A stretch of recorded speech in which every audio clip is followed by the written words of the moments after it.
All right, we are going to call to order the February 24th meeting of Town Council. Please rise for the Pledge of Allegiance. Pledge allegiance to the flag of the United States of America, to the republic which stands one nation under God, indivisible, with liberty and justice for all. Good background for that.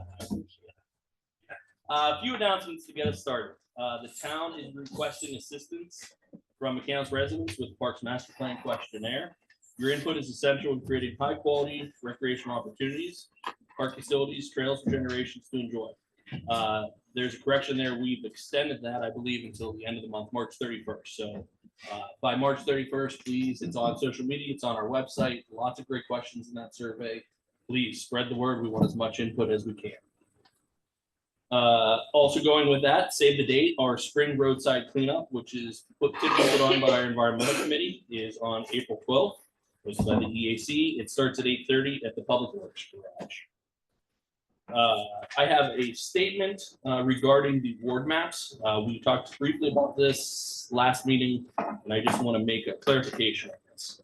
So regarding the ward maps, on September 18th, 2024, the town was notified by Allegheny County Elections Division that the petition to realign local voting districts to the town newly adopted 2023 Town Council ward maps that had been accepted by the Court of Common Pleas, and all boundaries changes would be implemented for the 2025 municipal elections.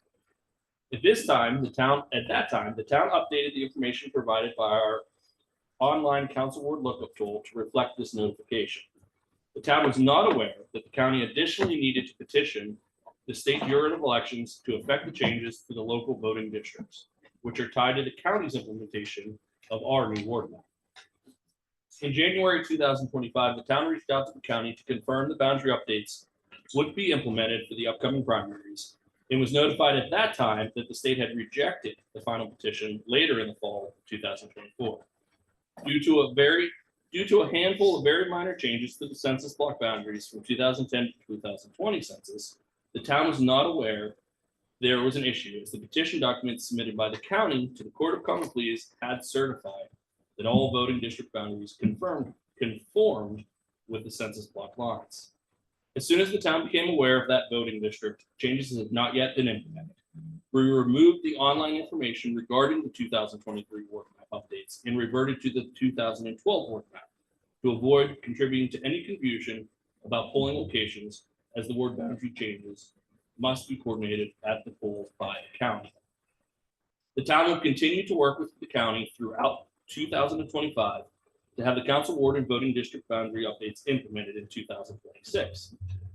However, the town does not anticipate the changes to the ward map adopted in 2023 will be enforced for the 2025 municipal election. So just in summary, the town did their part. This county started to do their part, was rejected by the state. It is now back in the county's hands. The town will continue to assist the county in getting this done. We have reverted our maps online, and we have put these same disclaimers on our maps. So if you look them up, we are on the 2012 maps, which is what is still being recognized by the county.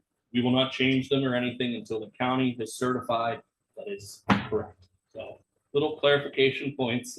Paul's laughing out there. We went through this in a meeting since last and this time, but I wanted to make sure everybody, it's on the record, everybody knows what's going on, and our website reflects that as well with this explanation. So a little bit of an announcement there. Under the good things, we have a presentation by Officer Bryden. Thank you. Good evening. First of all, thank you for making a few minutes of time for me tonight. Thank you for coming. In 2017, the police department began the first ever canine program in McCandless. When my partner Canine Joy and I retired at the end of 2022, I was hopeful that the program would continue. And it did, with Officer Sean Davis, who is in attendance tonight, and at that time with our selected canine, Sorali. Unfortunately, no one could have foreseen the health issues that canine Sorali would develop and ultimately succumb to. Again, I was hopeful that this difficult experience would not end canine in McCandless. I decided at that time to raise money and fund the purchase of a new dog.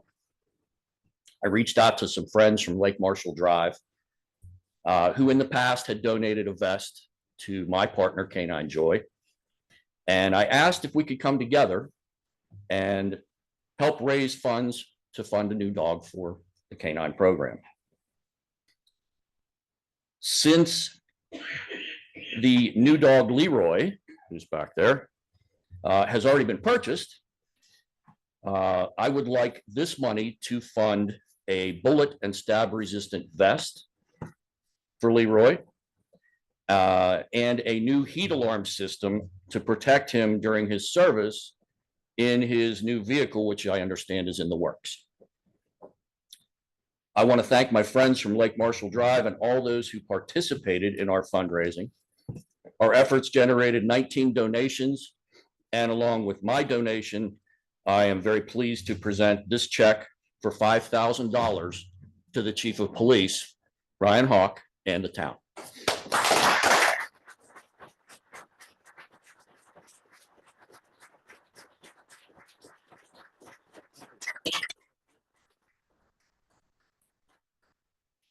Can I just say thank you, Sergeant Madden, and thank you, Lake Marshall folks, for your continued and unwavering support of the K-9 program over these last 6 to 8 years. It's very much appreciated.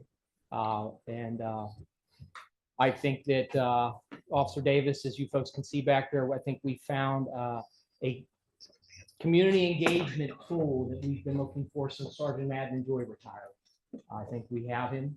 We just got to get trained up, and then he'll be out there at any event he can make it to engage the community and do what it is we envisioned with this program, and you did when you got it off the ground years ago. And I should also say thanks to any community members who support it beyond Lake Marshall, because we know there are a bunch out there.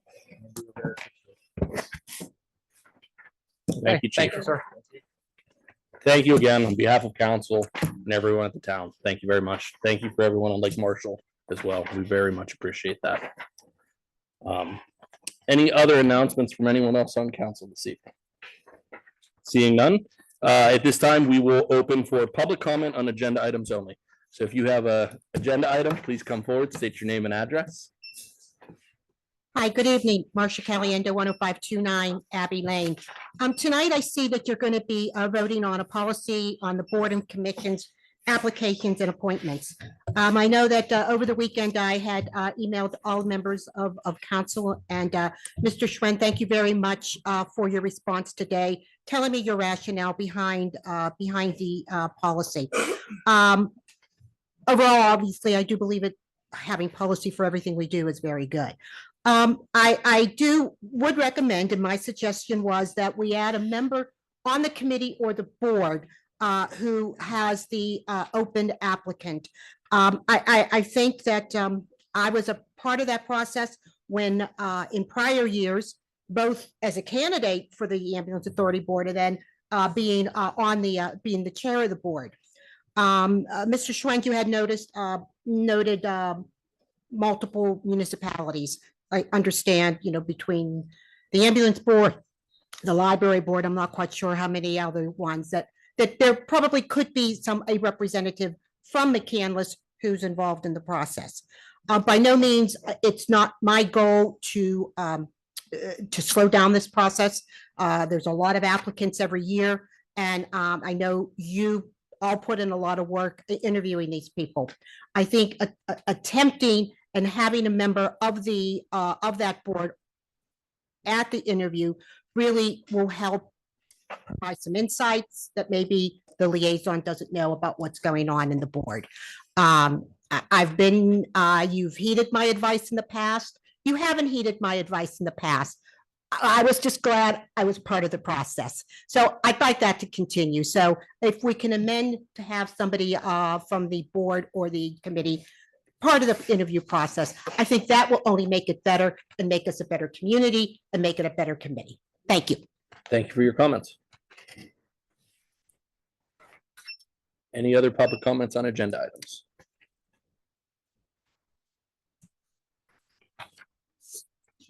Ellen Wright, 9635 Old Kimmer Road, Allison Park, PA 15101.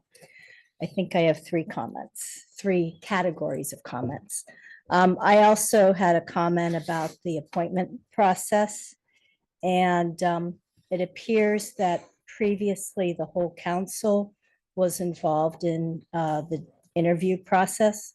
And now it's being limited to the council liaison, the town manager, and possibly the staff liaison. And so it seems like the council is kind of not having a say in the appointments.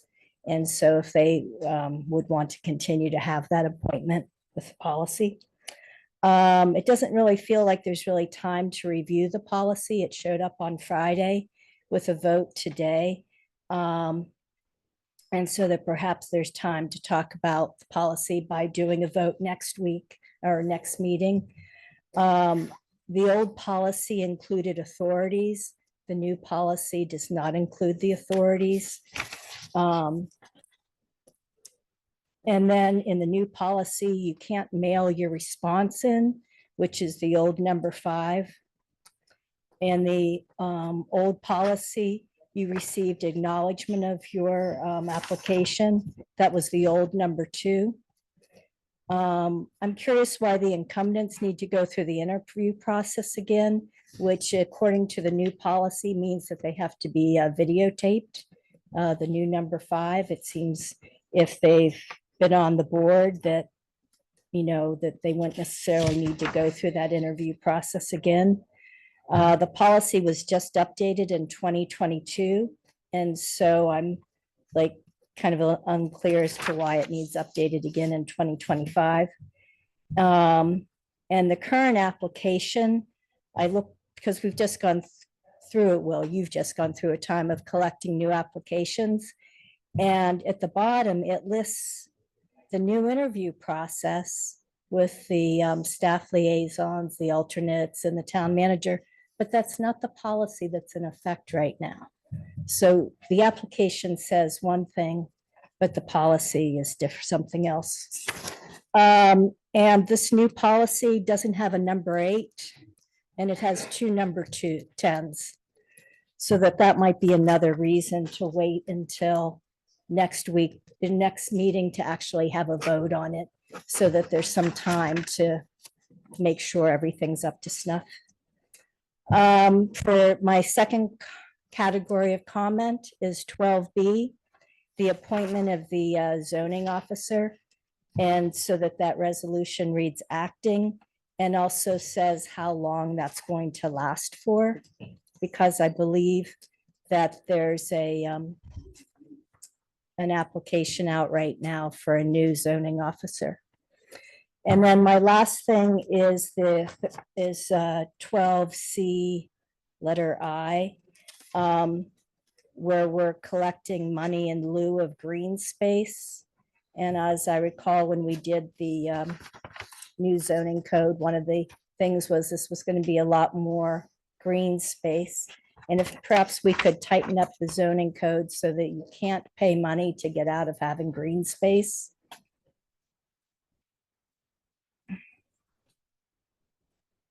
And that's it. So have a good day. Thank you for your comments. Please come forward, state your name and address. Hello, Laurie Nault, 10074 Oak Ridge Drive. I also have concerns about the resolution regarding appointments to boards, commissions, and special committees. I also think that you should delay moving on this resolution. It does still need some fine tuning. My specific concern is the lack of notification to applicants that their application has been received. So I submitted an application. I'm speaking from a personal level here. I submitted an application, and in my electronic submission, I specifically requested an acknowledgement of my application. I did not receive that. I've spoken to other people who have also applied that have called the township asking for confirmation of their application, and they were told that they would receive something in several days and still did not. So it's wonderful to have people in the township that wants to be involved. And people really need to know, hey, was my application received? Do I need to hand carry a copy in if maybe there was some type of glitch? So I really think that needs to be incorporated in the policy as well. Thank you. Thank you for your comment. Any other comments? Seeing none, we'll continue on. The minutes for the previous meeting from February 10th were emailed out. Motion by Mr. Wall. Is there a second? Second by Ms. Clunin. Any changes? Any discussion? All those in favor, please indicate by saying aye. Aye. Opposed? Motion carries. Administration finance report. The finance report for the month of January is in your packets. Mr. Schwen is familiar with that. If there's any questions, they can be directed towards him. Checklisting number 1 is in your packet, totaling $1,836,495.31. Breakdown of checks and expenditures by fund is in your packet. Also, you'll see year-to-date numbers for 25 compared to 24, and you can see in the revenue and expenditure lines. The bottom line is on track with budget. You will see a few additional costs over the 2024 numbers, especially in snow and ice control, and a little bit in the overtime column for the police department also. So be happy to answer any questions you have specifically about checks or any lines in the report. Is there a motion to approve the checklist thing? Somebody want to read it? So there is a, do you want to read it? Just to make it formal, sorry.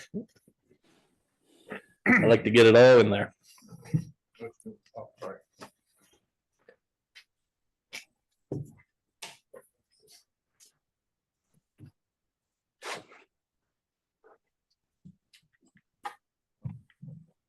Motion to approve checklisting number 1 dated January 1, 2025 to January 31, 2025, totaling $36,495.31 as submitted to each member of council and posted on the bulletin board and the town website. There's a motion. Is there a second? Second. Mr. Giorgetti, any further discussion? All those in favor, please indicate by saying aye. Aye. Opposed? Motion carries. We already went through a financial summary and dashboard, so we will continue through. The communications report for the month of February was also in your packets. If there's any questions, Mr. Schwinn can speak to those. Seeing none, your junior council members report was in your packet. It was emailed today. Yeah, I don't believe Yuki is with us this evening. Good to see that she's working with EAC. Looked like there was a bird box program they're looking to implement. You know, good. Great. I just want to comment. I think it's great that we have a junior council person that keeps us up to date on what's happening in North Allegheny and surrounding areas. Very much so. So we will hope to see Miss Yuki at another meeting coming up here in March. Moving on to liaison reports, McCandless Industrial Development Authority, Mr. Arlo. There was no meeting since the last, or for quite a while. There is one this Thursday at 4:30 though. Okay. Any questions for Mr. Arlo? Seeing none. North Hills Council of Governments, that's myself. There was no meeting. The last meeting we had, I think, was in January. SALT was a topic. I am assuming it's going to be a topic at the next one as well, as we're all getting low. And we'll continue to go from there. Any questions on COG? Seeing none. At this time, is there any public comment on administration and finance? Seeing none. Moving on to planning and zoning reports. Planning director's report for the month of February. Good evening, everyone. Have a couple things on the agenda from last month's planning commission meeting, just one plan, and then a few updates on the ordinance amendments that we've had moving through the process. I'm happy to go into detail with Walnut Court Phase 2 if we want to backtrack anything, but in the absence for now of questions, I'll just say that this plan has been on a journey in terms of the lot design. But once we found out that the developer was going to be able to achieve the 20 feet of frontage on the cul-de-sac for each of these 6 townhome lots through some really creative horseshoe and L shapes, as we otherwise call them, flag lots. The planning commission agreed that it was a equal or better than the code as written result to allow for them to just front directly on the 20-foot access driveway that was originally proposed in the plan. So again, as we talked about last month, there's amendment in the works for that, so that, you know, in future plans, that won't be an issue. But in the meantime, that can't be retroactively applied to the plan on the table. So the planning commission did recommend approving that frontage modification request as part of the final plan vote, which is on the agenda tonight. There's also a small grading modification. It's a 2-to-1 slope. Again, these are ones that we see pretty commonly, as long as it's supported by a geotechnical report that says that everything is going to be stable and okay. This project does have one, and the town engineer concurred that they were satisfied with the explanation. Our code starts at a 3-to-1 slope by default for fill, kind of just as the most restrictive standard possible, but 2-to-1 is not uncommon with this geotech information. So we do have that. The planning commission did recommend, just for that bit of slope behind the townhomes in the rear yards, that the 2-to-1 was okay in that area. And there's also a motion on the agenda tonight for this plan for the rec fee in lieu.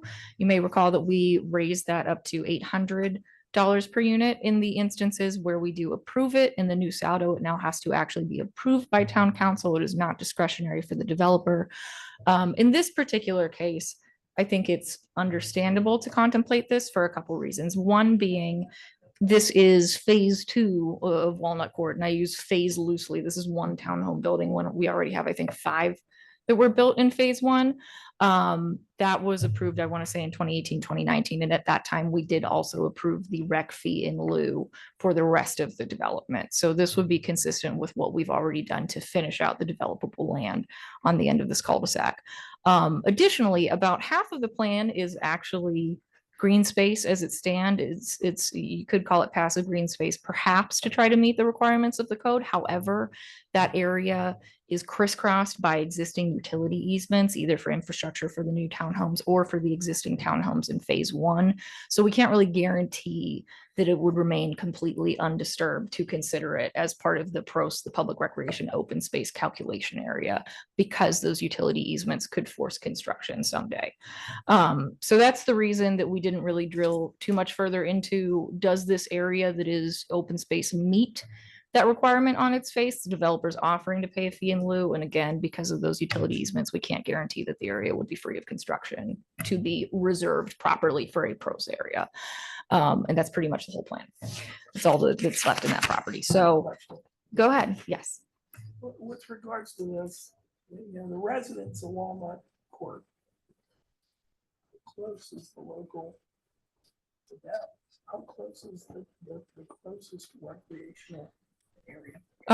Well, not having a map tool in front of me, I'm going to ballpark it. So this plan is the spur that comes right off of the on-ramp to McKnight Road.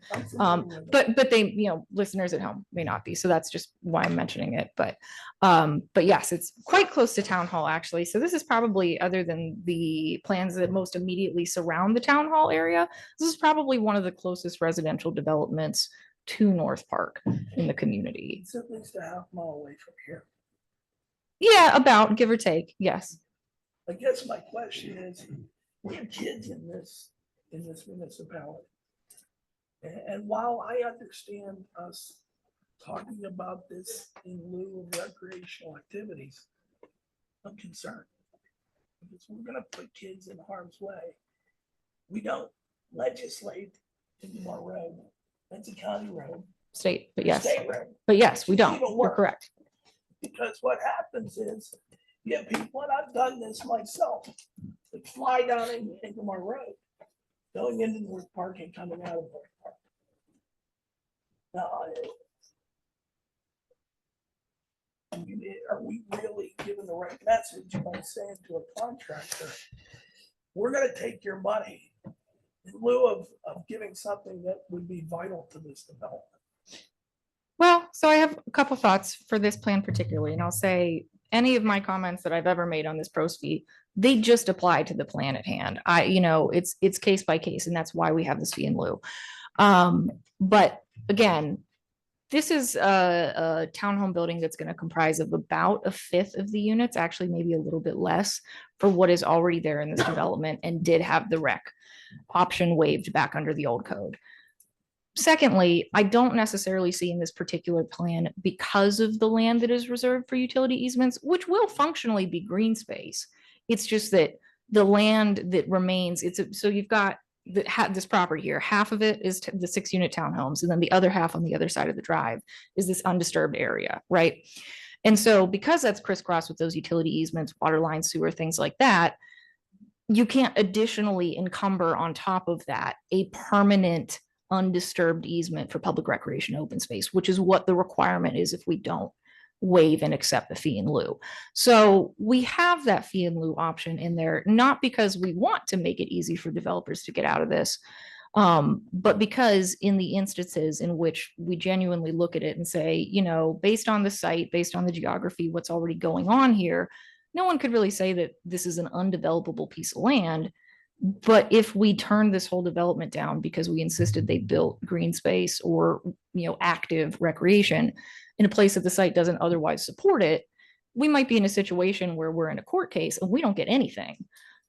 I understand that. So- I also understand that we made, in my estimation, when I wasn't on council, but we made a mistake in the first place by not having green space in this development.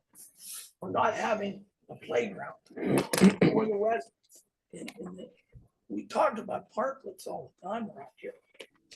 And we talked about making recreation important. Mhm. We have a new recreation director. My question is, how much further are we gonna do this? I would suggest not on a brand new site.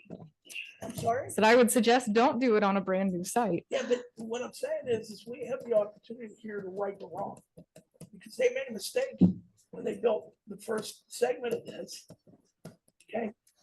Because they didn't have green space, they didn't have recreational space. So if they didn't have recreational space, we're gonna jam another building in, and we're gonna make this possible. Yeah, so again, Just for my own reference, was this also approved by planning commission? Did they take a vote on only this? council expresses This an is opinion only on in the rec council. fee. Okay, thank you. Yes. I have a question. This is a recent acquisition that was not available at the beginning of the phase 1. Correct. So this is nearly an acre of land with a 6-unit building. Right. Is there any reason or hardship to the builder to make it a 4-unit building and allow space for a parklet?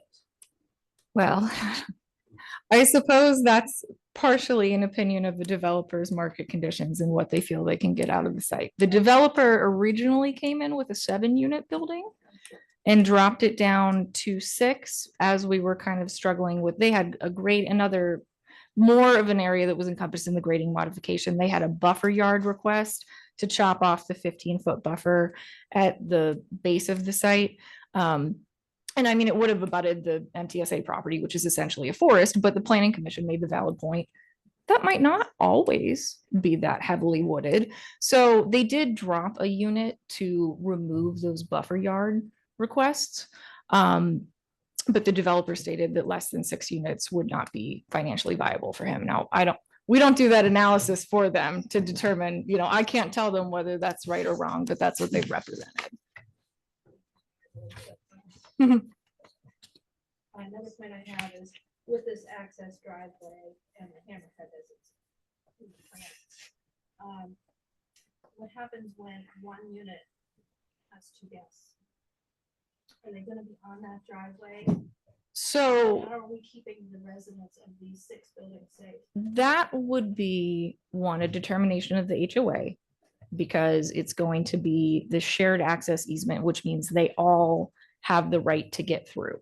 I can't speak to what the HOA's parking agreements existing for on-street are. I'm under the impression that along the townhomes that are already there, that there is some on-street parking. Is that private? Is it a town road? It is a private road, but it is built to town width standards. The entire plan is a Yes, that was Previously, under the old code, you were allowed to build private roads if they met town spec in case they were taken over. They call our police, come and deal with it. That would be a private issue. The driveway, the access driveway that they're using for this plan is 20 feet wide paved. Typically, you get about 25 feet, maybe max 30. I mean, it just depends on if you have an extra wide road. But usually 10 feet is the width of a drive aisle. So in theory, if they permit on-street parking in their HOA, you should be able to have one car parked on the street and still have everybody be able to pass single file. The hammerhead, I can at least say, has been reviewed and approved by the fire marshal in terms of the required dimensions to get a large. Unless there's residents parking there. Right, so, I mean, again, this is the same situation where you have any other privately enforced no parking zone. If that's a condition that council feels appropriate, that seems like a reasonable thing to attach if you approve this. Maybe the developers representatives are perhaps here that could speak to this. Wonderful. Steve, why don't you come up if you have an answer for this one? If the township wishes to make that a condition, I'm not to the extent that you can police it yourselves, but just make it a condition that it may never be used for parking. We have no problem at all with I that. just fear that it's going to be used for parking as soon as somebody has the presence of the house.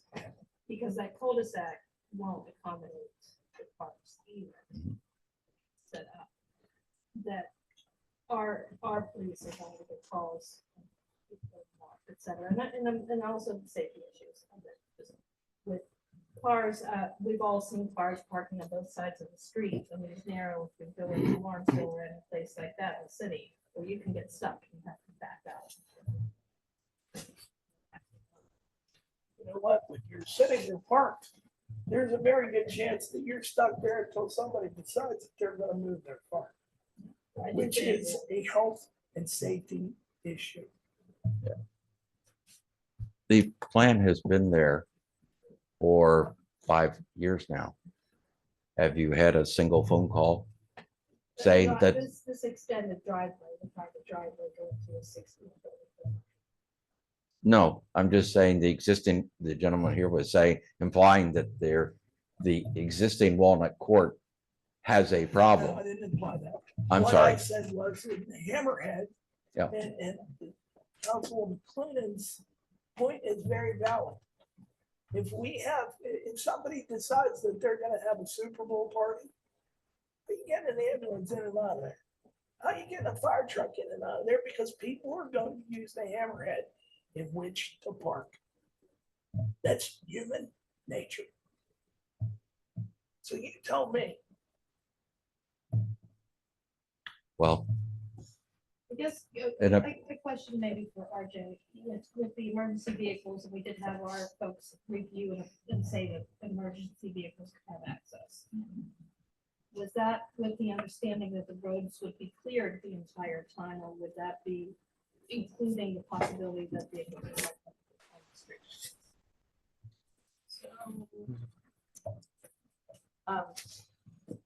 So the particular review case for this is the dimensions of the hammerhead, and that is assuming, I mean, yeah, like it has to have the full swing for the fire truck, because we make sure that they're designed for like the largest fire apparatus that we use.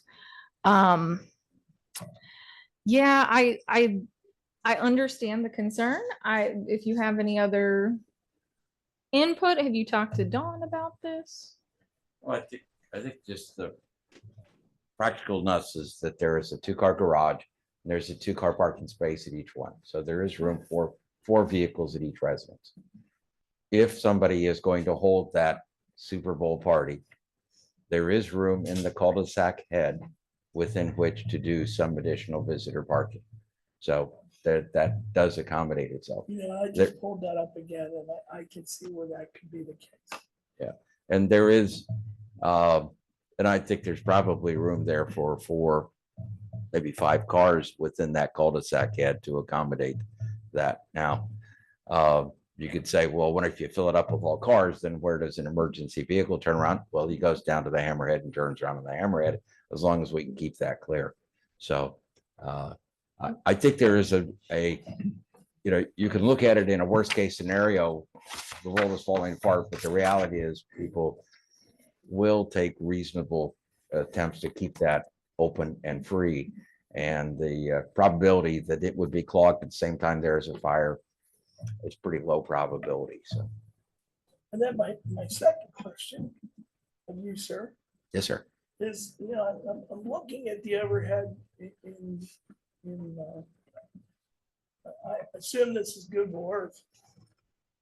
And the area, see where the site is? And I see a small area that's off to the left on the one side of the cul-de-sac. Yes, that I truly believe could be a playground. it could be. It could be. Okay. I think though, the reality of the math is you want there to be a playground and there's only 6 units at $800 a unit. So you're not buying much of a playground for $4,800. So you're better off doing that. And the other part of the reality is people with children don't stay in townhouses. They go to a single family house. There are some. Obviously there will be some, but I think you would find that the majority of the You population. just got a guy that's gonna buy one of them just to prove you wrong. That may be. It's not a perfect world situation, but the normal buyer profile it does not have children. But again, if you want us to put in a $4,800 playground in that area, it is feasible to do so. You are correct. RJ, let me ask you something. RG, can I ask you a question? Me or you? Who came up with the number of $800 per resident? Per resident? That was the recommendation of town finance staff at the time. And it's per resident, it's per dwelling unit. So, but to the point of whether it's the choice of a $4,800 playground or $4,800. So here's the base PROS requirement, 400 square feet per unit, but with a minimum of 12,000 square feet per development. So in theory, if this was a development that was large enough to get us to the math of 12,000 square feet, you would need quite a few more units to hit that minimum. However, and I mean, we have the minimum because, we want to make it worth it. You don't want a postage stamp necessarily. You don't get much use out of that either way. But that said, we're looking at something that's, what is it, 2,400 square feet if you were just doing a flat 400 square feet per unit, with 6 units, which is again less than a fifth of the minimum that would theoretically be met by 6 units if that was in the context of a larger Look, development. I'm not anti-development. I gotta tell you something. We've got to look at that because we're talking about quality of life, and I understand they're a half mile away from North Park. That's great, but I got to tell you something. The residents of the town of McCandless deserve to have walkable park space. I would be the first to agree. So you all have the option to vote it down. And to be honest with you, I don't know what these things are gonna go for. I'm not a real estate expert. But I just believe we need to look at this and we need to revise this. Because we hear it in every single meeting about preserving green space and preserving parks and recreation. We're not doing that here. We're really not. So I will say, even the spirit of the law, and I understand how you got to this. I understand how we as a town got here. But we gotta look at this. yes, so I will say a couple things. One, this is discretionary. In the new code, developers. In the new code, developers do not have the right to exercise this option without town council approving it. Comments that I've made particular to this plan are just looking at it and seeing, okay, what is realistically achievable for this last lot that's kind of finishing out an existing street that functions already largely similar to this, at least in terms of recreation. The hammerhead and the access drive, that's a different question. As the code stands, without this flag lot amendment, the developer may be able to achieve the same driveway configuration without having sensible lot lines created. And so, you know, in the discussion with the planning commission, we certainly acknowledge we're kind of in a rock and a hard place right here. I think that part of the reason that this was able to happen with this very creative flag lot configuration is particularly because this is a spur coming off of a cul-de-sac with a very large end cap parcel that was not originally developed, would have been by the developer had he been able to acquire it at the time, but you know, it's an unusual condition. That said, modification requests and the saldo, the pros waiver and the saldo are all discretionary. This is not a variance request. This is a design modification that is up to town council. They will have to go back to the drawing board, and I'm not sure what they would come up with necessarily. But that is all up to you and how you would choose to vote. I'm happy to answer any other questions at this juncture. I do think that the base code of pros is good. It's very strong in terms of what it mandates if we do not grant the waiver. And I would not recommend granting a waiver if it seemed physically possible to achieve on a site.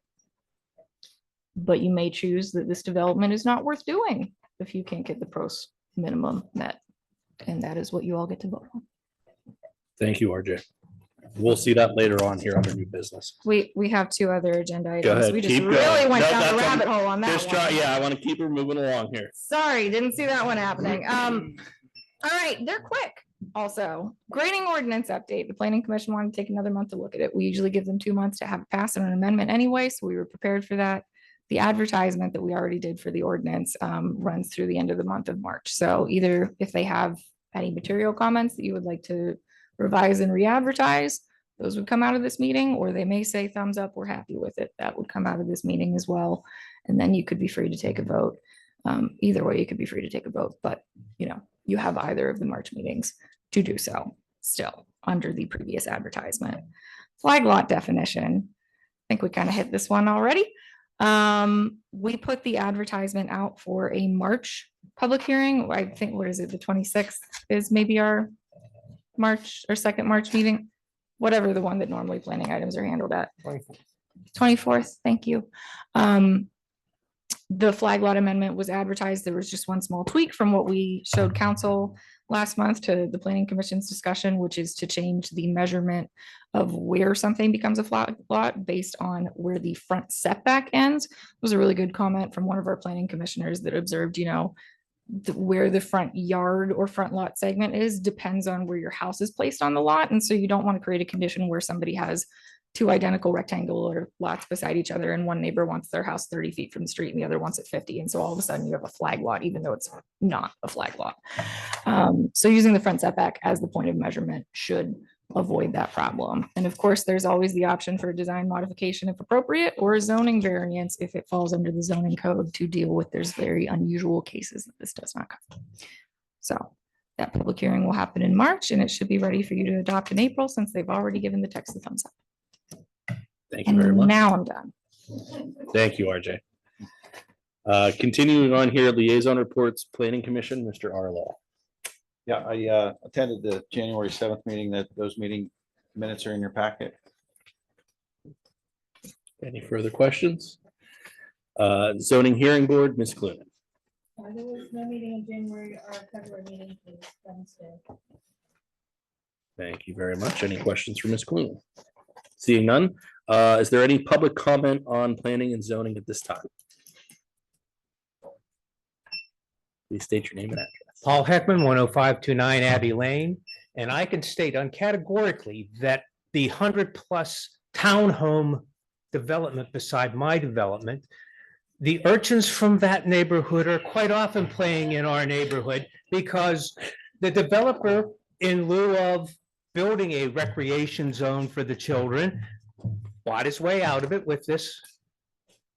And now for them to play, they either have to come over to our development, climb our trees, play ball in our streets and trample our flowers, or go down on what is a commercial development site where they're playing basketball and things and I'm still not sure that's really a good idea for that site to allow said activities, because I know as a child, we may have taken advantage to climbing on half-developed walls and into holes and things that are there to go after. So I think in the long run, this is not in our best interest to not make places. Those kids in that development, what are they gonna get on their bicycles and drive and go down Inglemoor Road? Maybe in 1950 you could do that. But I doubt that that's a safe activity to expect children. And there will be, I am sure, children in all likelihood in there, just as there are next door to us. And it's not one or two. Trust me, it's a significant number of children in that townhome development that's there. Children or urchin? Urchins. Well, there's a few that I'll give children to. But when we have to, we are constantly having to go out and chase them out of the trees because they're in our trees. They fall in, it's our insurance that has to get coverage because they fell out of our tree. And or into the retention pond. So I think it's something you really need to consider as these things come up. I understand, yeah, it's always great to put in a couple more houses because, we can use the tax base. But at some point, to Mr. Wall's point, the quality of life, not only for the people at that development, but for the people surrounding that development, are equally as important. And we don't deserve to become the playground for someone else's ability to not put in adequate resources for their owners. Thank you. Thank you, Mr. Heckman. Any other public comment on planning and zoning? Hello again, Laurie Nault, 10074 Oak Ridge Drive. When council approves a motion like this for a fee in lieu of, where does that money go? How is that money utilized? Ooh, I would love to answer that. Go ahead. By all means, I would love to hear your answer. So this was another really important part of the PROS regulation. So we specifically wrote into that code that the funds that come from the recreation fee in lieu have to be deposited into a dedicated account that must be used for improvement of recreation somewhere in the town. The town could choose to make it apply to, something that is immediately walkable and local to the development that has the, waiver being done, or it can be used in anywhere that is generally accessible to residents of the town throughout the community. It's reserved for 10 years. We have to account for how we spend it. And if we don't spend it within 10 years, the developer has the right to ask for it back. Well, spend it. The Parks and Recreation Director. Thank you, RJ, for that explanation. Oh, by all means, please. Follow-up comment. When was the last time town council was approached and approved spending of this funds? We've only had one other development that this occurred in, which was just the other month.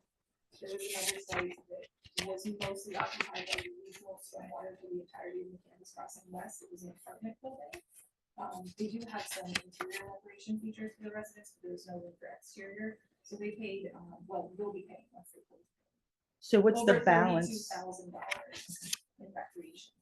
And is it exclusively council's discretion, or can residents of the township bring forth requests on that money? And if so, does the township know that they can do such a thing? So I definitely told town council that this money is coming whenever we have, these are just a couple that we've done since the code. That said, the power to levy funds for all budgets of the town ultimately is vested in town council, but just like any other capital project request, residents can petition their council members at any time to focus on a particular project. Thank you. For clarification, I don't think it specifically requires council to approve how the money's spent as long as we document that it's spent on Parks and Rec. Is that correct? That's correct. So Okay. if there were already, we had planned to buy a piece of playground equipment or something like that, for the park just in the backyard here, as long as we document that that's where that money went to, yes, I think it's great as much as we can to keep green open space active or even passive recreation in the developments, but there's a guarantee of reinvestment either in existing facilities or new facilities whenever we do. Thank you. Thank you for that explanation. Anything else? Public comment on planning and zoning? Any others? Oh, please, sir.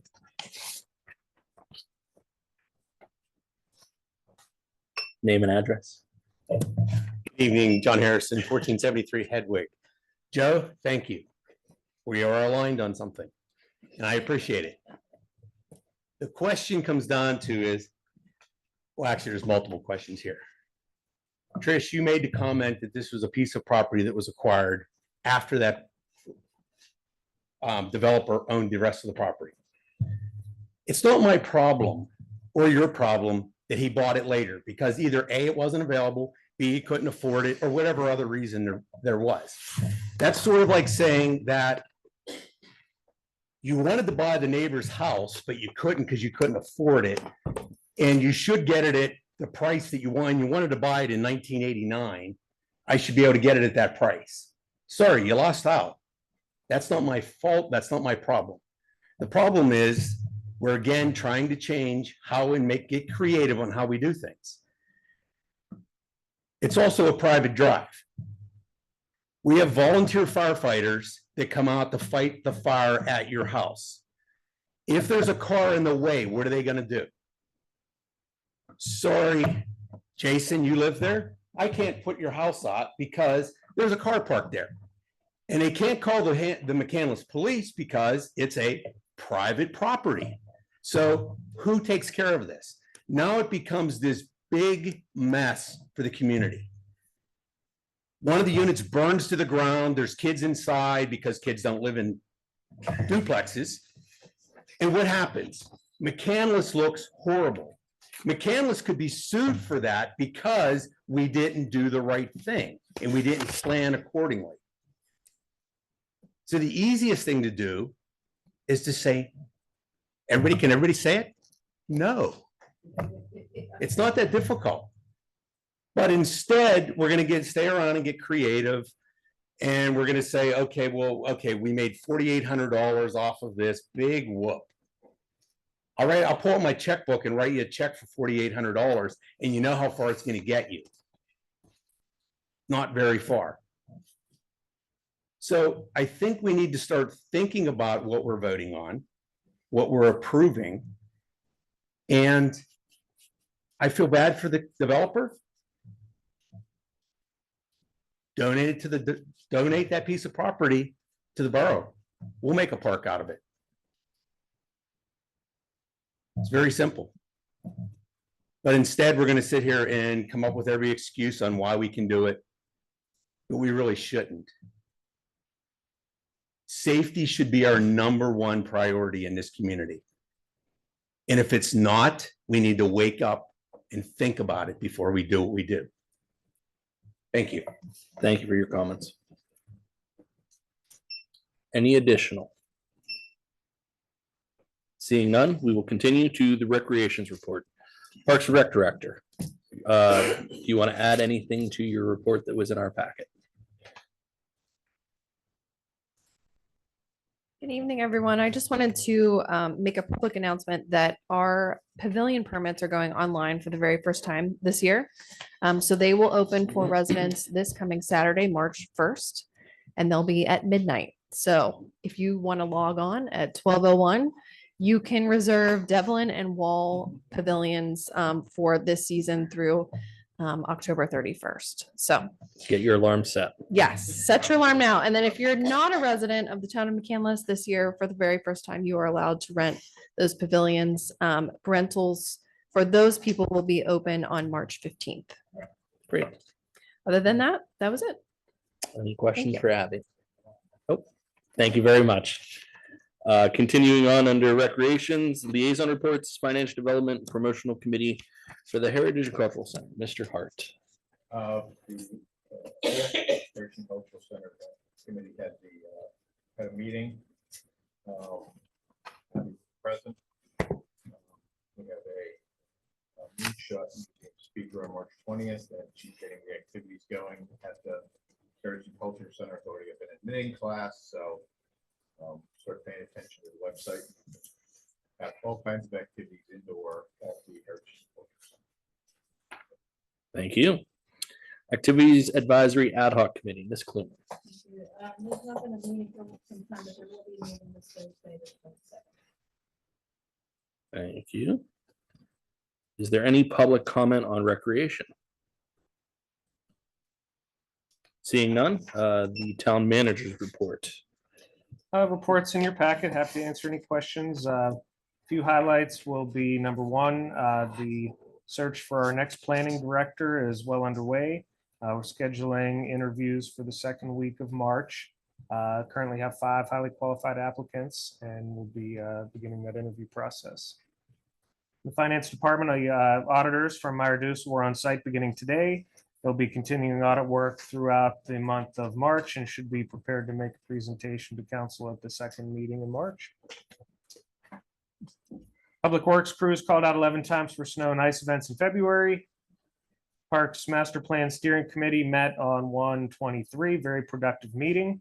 Surveys out, plenty of information on that, and we'll continue to update everybody as that moves along. John, I just wanted to make a comment. Our Department of Public Works has done incredible work during these snow emergencies.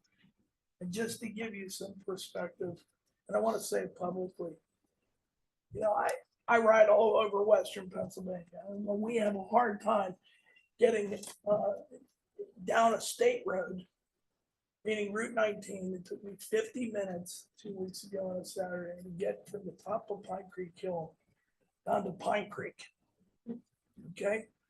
And then I get to Ingomar Road, or not Ingomar Road, but I get to my road, which is Arcadia Drive.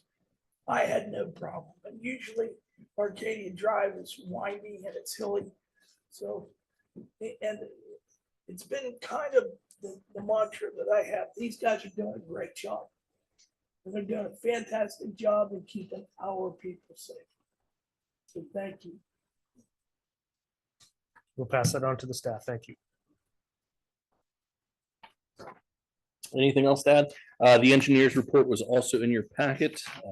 Any questions can be directed towards John's. Town attorney's report. My report was in the packet. We are also holding an executive session following the meeting to discuss personnel and other matters which require the legal advice of the solicitor. And you can ask me any questions about my report at that time. That's the end of my report. Thank you, Steve. Now moving on to new business. The first item here was the resolution regarding appointment policy for boards, commissions, and special committees. We heard lots of comments at the beginning. I think council has some ideas here.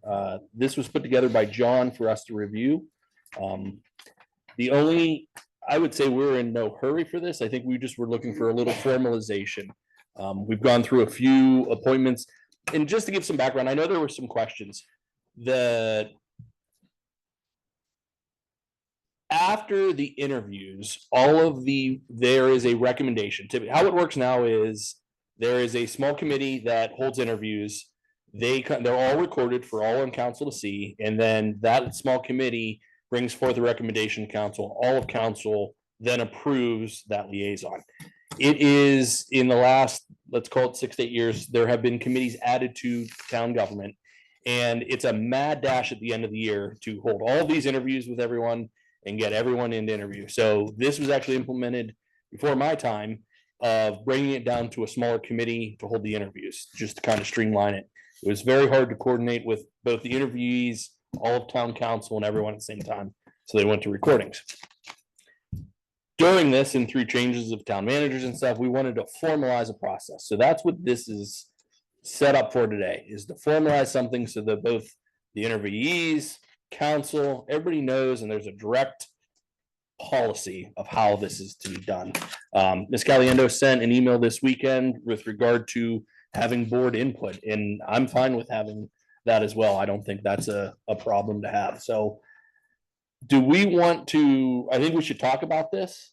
The only thing I will say is we have current interviewees out there, correct, Mr. Schwend? We do, and the current interviewees who have applied, we followed the process we had in place. I think somebody had mentioned that we had just redone this in 2022. I think the date I saw, 23, was the most recent. Prior to that was 2018. Prior to that was 2016. Okay. So I went back through the last 3 versions of this appointment policy, and it had changed as time had gone on. And I wasn't here, so I can't explain the reasons why some of those languages have changed. But I tried to take the best out of all of them and put them together. One thing that I can definitely include in here, if we'd like to approve this with an amendment, is a certain notification period. One of those iterations had 7-day notification for any applicant to be made aware that their application was received. That's fine. We can absolutely put that in. That was an omission by error on my part, as was the numbering system, because I did put this together from a few pieces, and that's how we ended up with 2 10s, and I should have caught that. I'm sorry.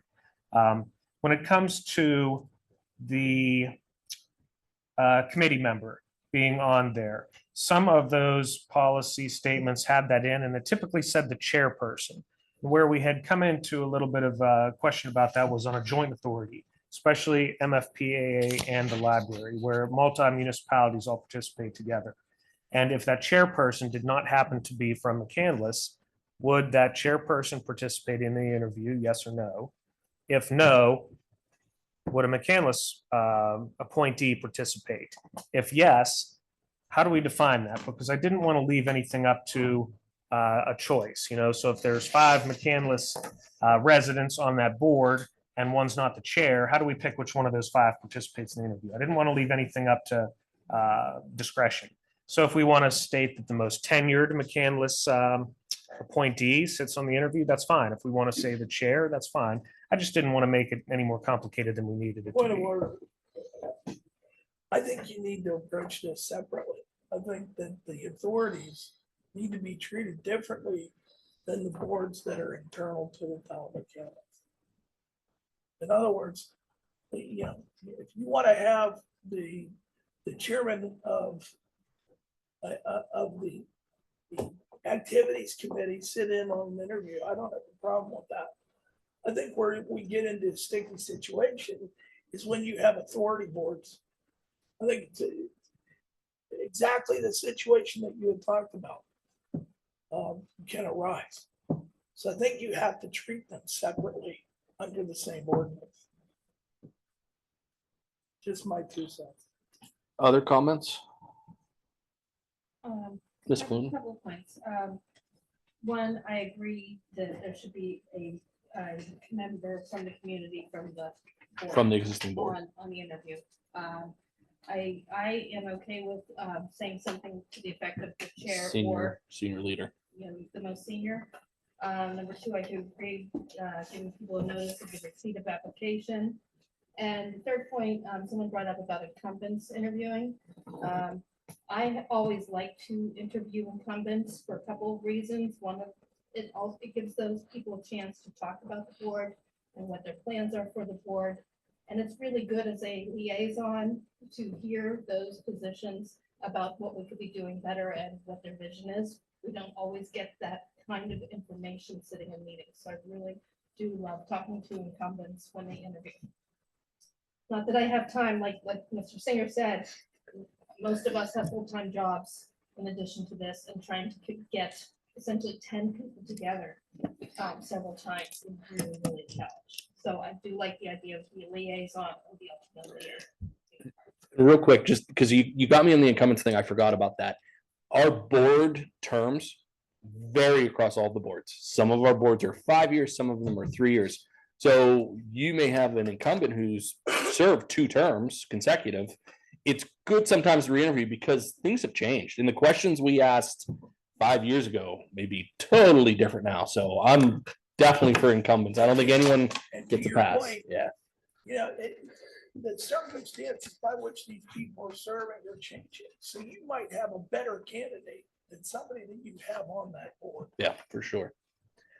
Do we want to try to do all these amendments tonight? Do we want to kick this with what's talked about here and see it in I'll make a March? motion to table. Is that going to ill effect? Can we continue the process of the existing open ones with what we previously did? So we don't slow down this going I forward. think that we should table it so I can rewrite this. We'll put it on the March 10th agenda, but I'll move forward with our current applicants under this structure with these changes made, if that's okay with council. Okay, that way we don't slow that process down. So there's a motion to table. Is there a second? Second. Let's go in. All those in favor indicate by saying aye. Aye. Aye. Opposed?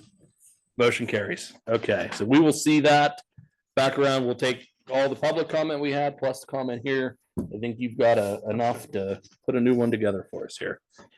Okay, I make a motion to appoint Mr. John F. Schwen as the acting or interim zoning officer effective March 1st, 2025. and do we want to put that with the condition of it lasts until we hire a You replacement? know, I think it should be until the position is filled. Yeah, because once the position is filled, you'll have to appoint that person to be the zoning officer. This is technicality, but it matters because the zoning officer is a legal position. So the reason why I left the word interim out is just because I don't know if the MPC defines an interim zoning officer. That's why I called it the zoning officer. That's up to, I would agree with Mr. Schwen that it should just be the zoning officer. And I think it's fair for you all to say that the intent is that once we are hired and we're able to make a motion at a subsequent meeting, then it will change. But to say it's going to be until this date or even some future date, it's not a good idea. Okay. trust me, I don't want to be the permanent zoning officer by any stretch of the imagination. Do you want to amend that motion then, based upon what our solicitor advised, and just stick with the original? I would make a motion to appoint John F. Schwen as the zoning officer with the understanding that his appointment of such will be until a permanent replacement is found. There's your motion. Is there a second? Second.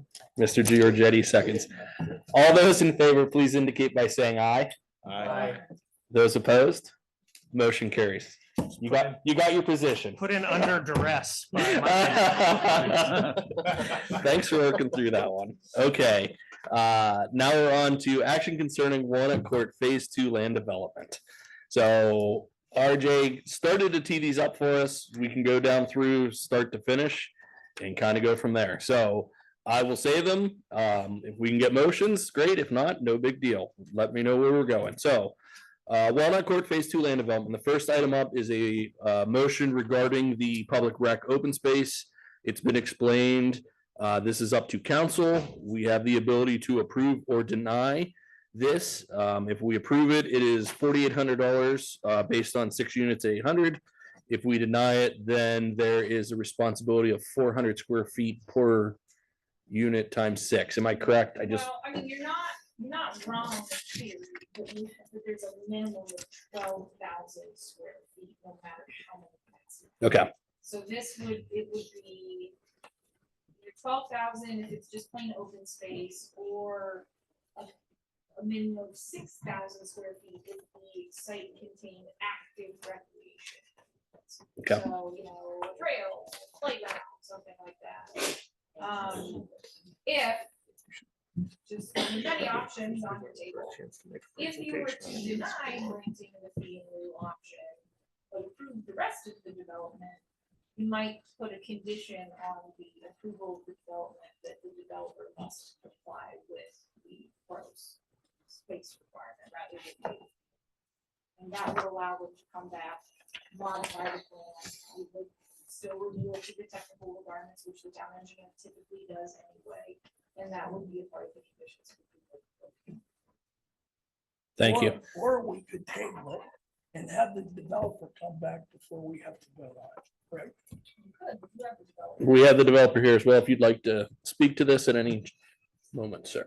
Stephen Victor Wetzel Associates, not the developer's agent. I would prefer that you not table just to come back and talk about it. I think if you would just please go ahead and vote one way or other. And as I think RJ has stated, if you vote that recreation must be required, then it would be appropriate to table so that we would be able to go back and draw up something appropriately. Personally, I don't think it's reasonable for a development of this size. And it's certainly at this point of where we're just adding 6 more units to now throw in that recreation, but it is your vote and I'd appreciate it if you would vote on that particular item and then we'll know where to go next. So as council, do we want to vote on this particular item first to give direction? I agree. I don't know that tabling is going to change the discussion. I think you need an answer to go home today. Yes. So is there a motion to approve or deny? Does anybody want to make that motion? It helps. We usually recommend making the motion in the affirmative. And then you can tend to vote no. That way there is not any legal challenge that you preference to no in making the motion. We just put approve/deny on here. So the public does not walk in here believing that we won.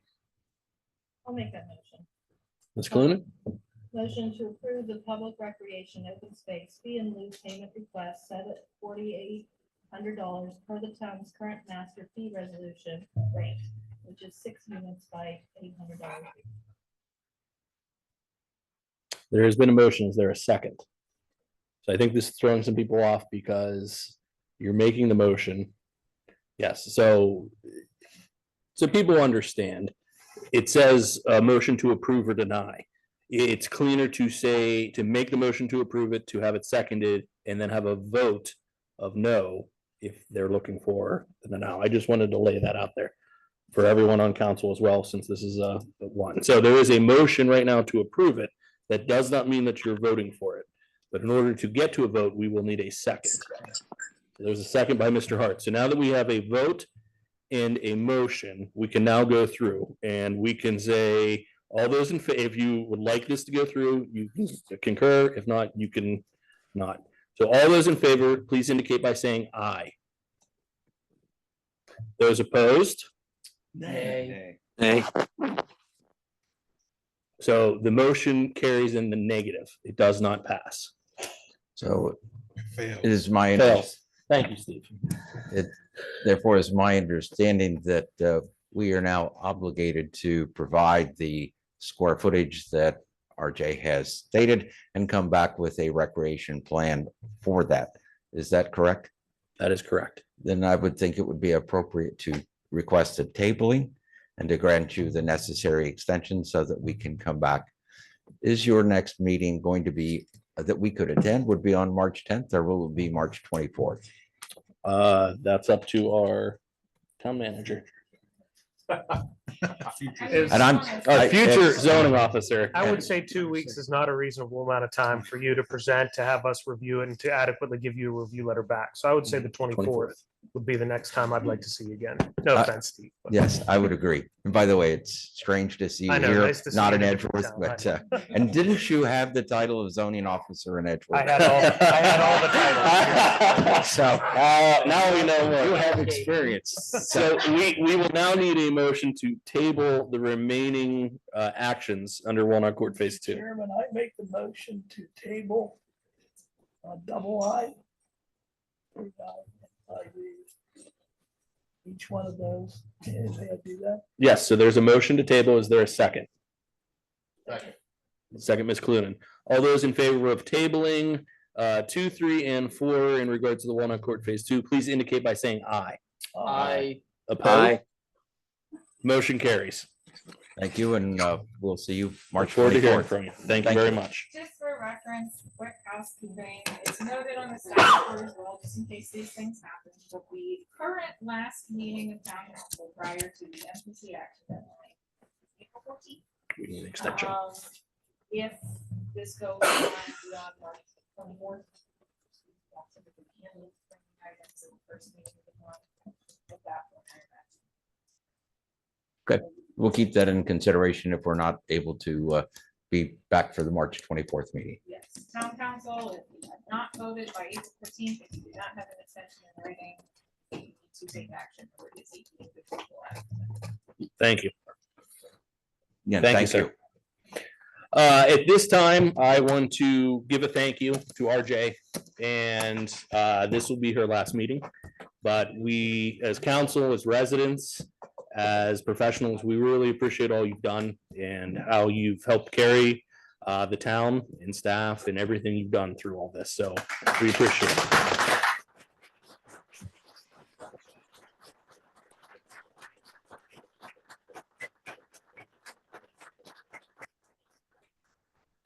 You will greatly be missed. Thank you very much again. At this time, is there any public non-agenda comments? So anything that wasn't on the agenda you'd like to speak about, please come forward, state your name and address. Hello, my name is Chelsea Stairs and I reside at 8641 Peebles Drive, Pittsburgh, PA 15237. You have a copy of my comments in front of you that I believe was included in the packet. Thank you. So follow along at home for all those who want. Good evening, Town Council members. My name is Chelsea Stairs and I come here as both a concerned parent and an engaged member of our community. I want to bring to your attention a serious issue that affects the safety of our children and residents. The traffic near Peoples Elementary School, particularly on Peoples Road. Every day, parents, students, and staff members navigate heavy congestion and speeding vehicles. These conditions create a real and urgent risk. As a parent of a child of Peoples Elementary School and an active member of the PTA, I hear comments nearly every meeting about this concern. Parents are worried that this child's safety, and we need to take action to avoid an accident in the future. We recognize that Peoples Road is in fact a state road, which may present additional challenges in implementing changes. However, this should not deter us from working together to find a solution and to prioritize the safety of our children and community members. There are several potential solutions we can explore: increased signage, enforcing lower speed limits, and implementing other traffic calming measures. One possible avenue for improvement is leveraging Title 75, Section 3371, which establishes a pilot program for automated speed enforcement systems and is designated school zones. This program was created by the Pennsylvania General Assembly, in which expires December 31st of 2029, could provide an effective tool in reducing the speeding and enhancing safety near Peoples Elementary School. Another concern we have as parents is the kindergarten pickup and drop-off times. Many parents have noticed that the school zones are not active during these times, leaving children and families vulnerable to speeding traffic. Ensuring that the lights are properly functioning during all school-related traffic periods is a simple yet critical step in improving safety. I want to take a moment to thank Peoples Elementary School administration, as well as the North Allegheny School Police Department for their ongoing efforts to improve traffic flow. Their support and recent changes have helped reduce the amount of stopped traffic on Peoples Road while pulling into the school, which is a step in the right direction. Additionally, I want to express my appreciation to the McCandless Township Police, who have supported safety traffic thus far. Their presence will, while available, helps deter speeding and provide reassurance to families and residents. In particular, we are grateful for the increased presence that we have received on Friday and on Monday today, which made a noticeable difference. My family is here, can advise. So we want to extend a thank you again to everyone on the council, township, and within the community that helped reach out and contribute to this discussion, showing that our community is engaged and committed to making Peoples Road safer. We recognize that this will take time, and it takes everyone, including the parents ourselves, to make it a safer environment. It is important that we all do our part to stay aware, follow traffic laws, and advocate for necessary changes to protect our children. I appreciate the opportunity to speak to you today, and I urge you to consider this issue as a priority. Our children's safety should never be a secondary concern. I welcome any questions and discussions on how we can work together to implement these changes. Thank you so very much for your time and consideration. Thank you very much. I'll speak with you right after the meeting. What are the kindergarten pickup and drop off? I did email those exact times Yeah. to the McCandless Police Department. I only know my daughter's AM kindergarten time. It's this one in the but middle. Yes, it is Yeah. 1:45 for PM and it's 12:45 and it's 11:45 for AM pickup. My understanding was the kindergarten drop off was like 5 minutes. off, Right? It's more like 15, but Like 2025. because you have to come, sit and wait for them to come out. They come out of the school and then you have to get back out onto the road. I'm just from what our conversation- Again, when we talked to the McCandless Police Department, they had said that they were going to look into this and this was Public Works. It is a smaller window probably than the normal congestion of the every other student Yeah. pick up and drop off, but it's still a safety concern. You talked about working together. We have to work together at town hall too. Chief's here and he's already been He's engaged. writing with down me and notes. stuff. So, I mean, we are engaged. And I will tell you, the children of this community are first and foremost when it comes to safety and everybody on this council. Everyone. So we will work together with you guys to come up with a solution. If you have a comment, man, you can come on up. Thank you. You, I'm sorry. We're not the IRS. I Come know, on. well, I know. My name is Jennifer Parker, 9570 Toft Court. I've been a McCandless resident since 1987, North Allegheny grad. I will tell you this, my daughter's been at Peebles since 2019. That road is a hazard. My beef is, why does Hozak get a cop at times and why does McKnight? I get McKnight, and McKnight's right on Cumberland, so you have NAI. That's fair, but if you technically think about it, Hozak is still on Peebles Road and it's further down. And where the cop sits is in a customer's, or not customer, a resident's driveway, and they'll sit there. And I can tell you what, if you come around, you can pop that quite fast and hit a school zone. So, and I asked a senior officer one time when I was having an issue with the speeding. He told me, I said, so if I pull out and I get hit, whose fault is it? He's like, well, I said, well, what do you mean? It's a school zone. It's 15 miles per hour. I'm pulling out, there's nobody here and somebody comes up and pops me. It's my fault. I'm not breaking the law. They're breaking the law. And I get like, I know we've had cops retire. I know we're looking for cops. They're working 12-hour shifts instead of 8. We're doing pretty good in that regard. Yeah, but like, I'm used to the cops working 8-hour shifts, constant, you know, everybody going through. They used to patrol my parents' neighborhood all the time. Now they're 12-hour shifts. Those are long shifts for those guys. And when we need somebody, yeah, somebody this morning was on with lights. So if I see a cop light, I'm gonna slow down. But there's times I've driven by and the cop's been on his phone. So we've got to make a chance as a team here. We're all a team. We take pride in our school, we take pride in our kids and our families, but we all have to work together on this. And I'm not blaming the cops at all. They are great people, but we've got to hold people accountable. If we're going to be held accountable as parents, we've got to hold our fellow people driving through, because people will stop and let the buses out, but God forbid they let a parent out. So, and there's a couple times somebody's come up and almost hit a bus. So if there's an accident there, that'll stop traffic for at least an hour. At least, because then I've seen an accident down at the red light there. That took over an hour just to get through because somebody hit somebody when the light turned. So I think we can all work together. I mean, granted, my daughter's leaving Peebles and I was asked to come here, but I believe because that's such a great school, North Allegheny is a great school district, but we all just have to work together. So that's just my Thank you. Personal. We appreciate it. Thank you. So we'll work with administration, all the other departments. We'll start working towards something. So we appreciate those comments. Thank you. Thanks for coming, guys. Yes, thank you. Any other non-agenda comments? Please. Hello, I'm Barbara Richards, 305 Manor Court. And I spoke 2 weeks ago about the reapportionment, the ward thing and I just want everyone to know that I wasn't blaming the town for what was going on. I know, I mean, your statement was very good. I We can get do it. better, I trust get me. it. I know Yes. it lies with the state. So my my problem from the beginning has always been that you're not reporting this to the people.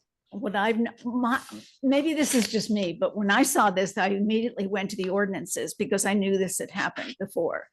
And the two ordinances that have to do with this have disappeared. We have a system on our website called, what is it called? E-code 360. And, oh, yeah. And it says right on the top of it, that its purpose is to boost transparency and efficiency with a flexible online code experience. So that's for us to go online and look at these codes. And why would someone take those two codes down? It's 1422, and then it was amended by another ordinance, 1532 in 2023. 1422 goes back to 2012. And that's what was the original reapportionment thing. Now, I called the town, I got passed around to a couple of people, nobody knew what was going on. Finally, a couple of emails and things, and Diane was very nice and finally getting me the two ordinances that I was looking for. So, I mean, I have them, I see what they are, but why are they taken down? What don't you want us to know or see about these ordinances? And if you're making a statement tonight, like you did, that's very good, but is that statement online? Is that statement? So anywhere? if I can answer, first of all, yes, a more detailed statement is online with the ward map. This was the sneak peek. There's about 4 or 5 paragraphs included with that with a much more detailed description. Okay. Part 2, I would like to have a conversation with you about ordinances being taken down, because I don't know what you mean. Okay.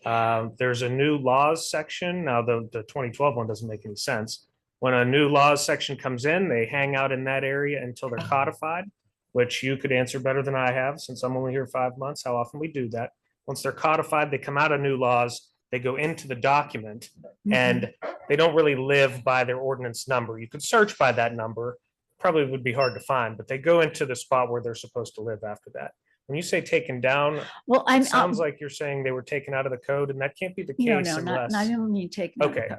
I mean taken down off the website, so that if you go to E-code 360 and you put in ordinance number 1422, it comes up with 3 or 4 references to that ordinance, but not the ordinance itself. Now that goes back to 2012. I assume it's been codified. I'd be happy to. Go ahead if you don't mind. Because I think this is really good public information in general. So I'm sure that this is how our equal website is always worked, because I remember like a week before we got here, I got here and started this job. So that was like 5 years ago.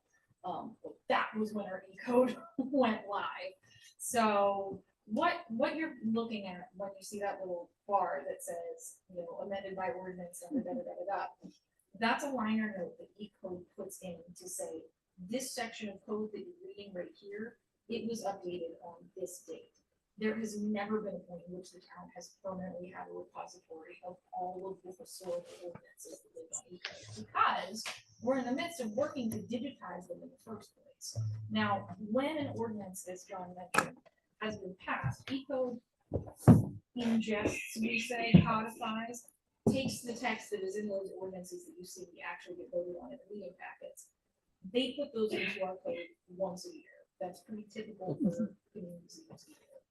Until that is done and that text appears directly in the sections that you can click on and search, that new laws section on the sidebar will show the ordinance with the number. But once E-code has pulled all of that information in, the PDF of the ordinance that they originally voted on goes away. E-code puts that there so people can see that there is a law that's more updated than the inline text, but those have not ever in the town's E-code site permanently lived there. It's my understanding that that's something the town is interested in long term, in digitizing things and making them more effective. But that's not something that's disappeared from our website because it's never. Well, I'm okay. happy to see a screenshot if I'm wrong, but I'm like, again, we got this platform a week before I started this job, Okay. and this is how we do it. Well, I've gone to new laws to that area that you're talking about, and there's nothing there. Yes, that's because our codification was just done a couple months ago. And actually, I think there might be a few that you just have them upload. Didn't you? Yeah, because they do it around every August. So there should be a few new laws. But None of these them are not pertain to new. awards. No, these are not new. These go back to 2012 Right, and 23. right. So what I'm saying is, once E-code does that annual codification, they don't live in new laws anymore because they just simply exist in line of the text. So they don't live anywhere that the public can view You them. can request to see or receive a copy scanned of the ordinances from the official ordinance books, which are the historical records of the town. And if that doesn't answer the, Ah. anything that's an ordinance goes into that code and all the Mhm. code is there and available, but the specific ordinance itself, the pieces get put in where they belong in the puzzle and it's part Mhm. of that live code.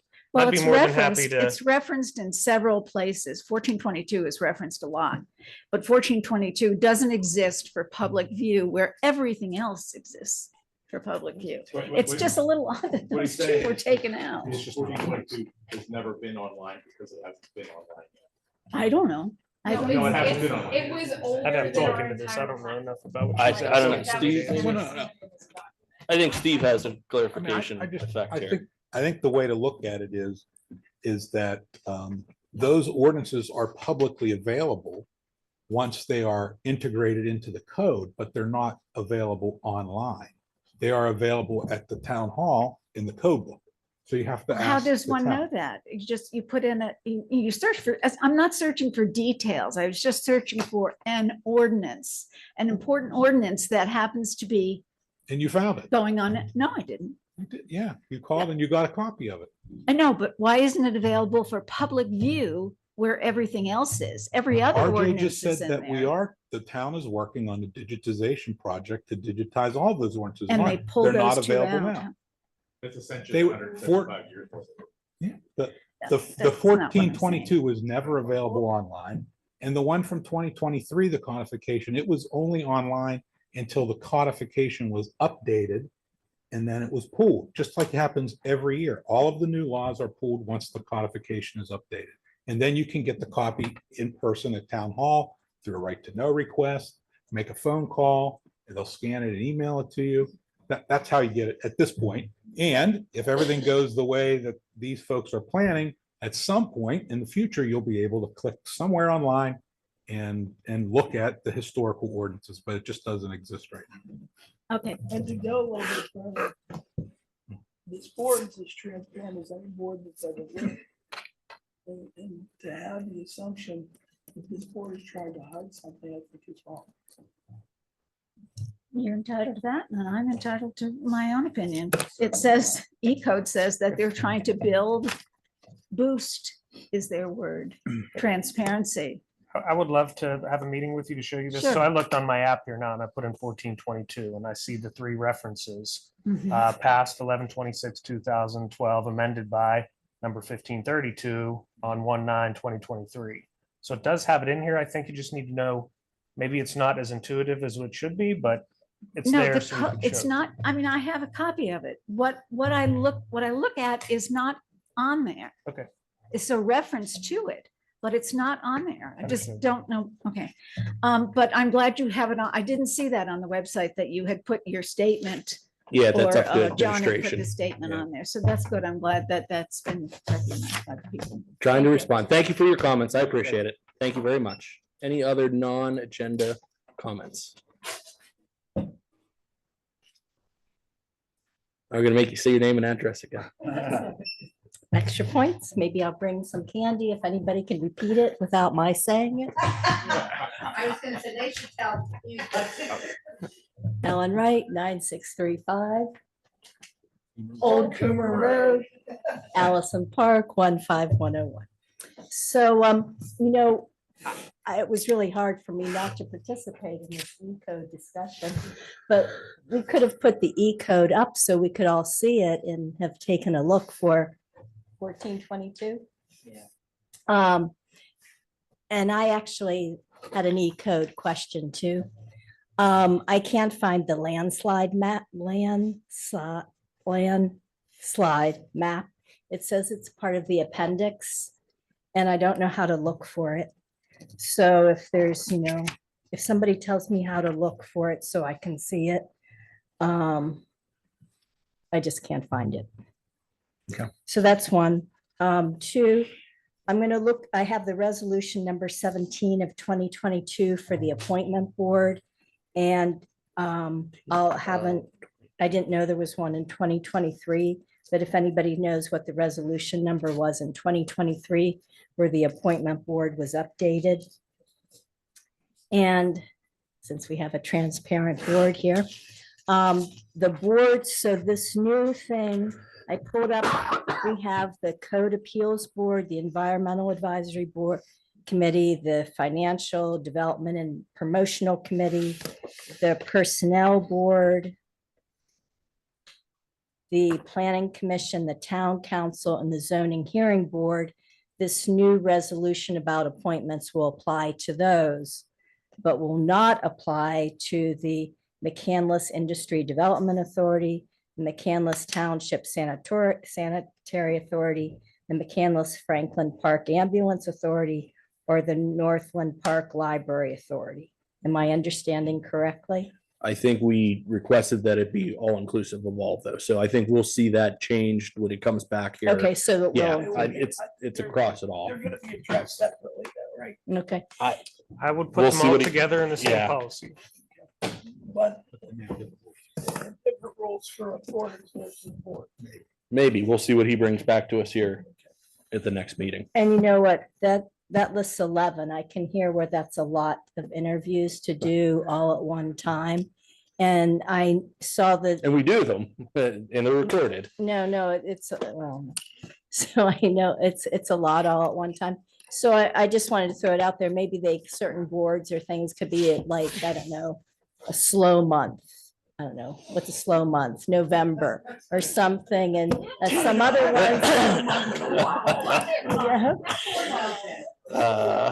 Yeah. Just like stagger them so they're not all the same time, and then put it out there that this is the month that this applications for these boards will be.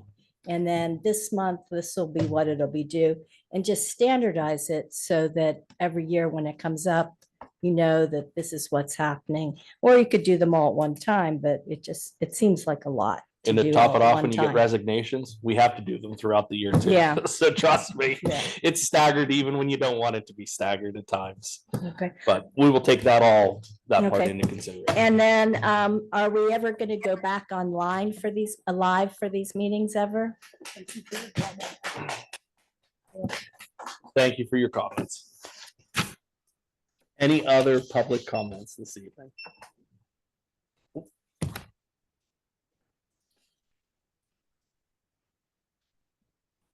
Name and address, please. John Harrison, 1473 Hedwig. When you guys are looking at the situation with Peoples Road and the school zone signs, is that something, because of it being a state road, do they fall under that we maintain them as the borough? Does the district maintain them? Or does somebody else that sends out one of his minions and goes out and takes care of them? And if that's the case, we also have the ones that are in front at the other end of Peebles, which is still a state road. And then you have the ones that are in front of, off of, what is it, over by McKnight, off of Cumberland. Is Cumberland a state road? Is it? Okay, so we've got, it's pretty amazing that, So we a got lot of fingers in the pot. We There's have a lot of different people that touch. So who maintains those signs? Is that something that the school district does as far as setting the timing on them? Is it something the McCandless Police Department does? Is it something that Public Works does? Or let me guess, the state takes care of those? I personally don't know. I would tell you, it's probably a mix of all three, but I'm sure my town manager is going to say something similar. Signs have to be owned and maintained by us. However, Okay. the state, we have to ask permission for the times from the state for what the time is. The time set outside Peebles permitted by the state is 8 until 9, not 9:01, not 9:05. The sign guy sat out there today and timed it. It meets that requirement. We can ask for a change in the time from the state, and they would have to approve it. So we could ask to extend it. We could ask to add the kindergarten times, but whatever we do, we should be consistent throughout the town. Okay, so in other words, when we're doing this, We're gonna look at them all. we should look at all the ones that are, especially if the state's involved. That are all on state roads. They're all on state Ingomar, roads. Cumberland. Let's get them all together and do them once and you get more bang for your buck because you guys are only spending one time instead of going out for each one of them. Yeah, signaling devices are one of those fun ones that we have to pay to own and operate, but the state tells us how to own and operate them. Sounds good. Thank you. Good luck. Thank you for your Thanks, guys. comments. Any other public comment? All right, seeing none, we will be adjourning to executive session for legal matters. Is there a motion to adjourn? Is there a second? Second. All in favor, please indicate by saying aye. Aye. Motion carries. Thank you. No voted as soon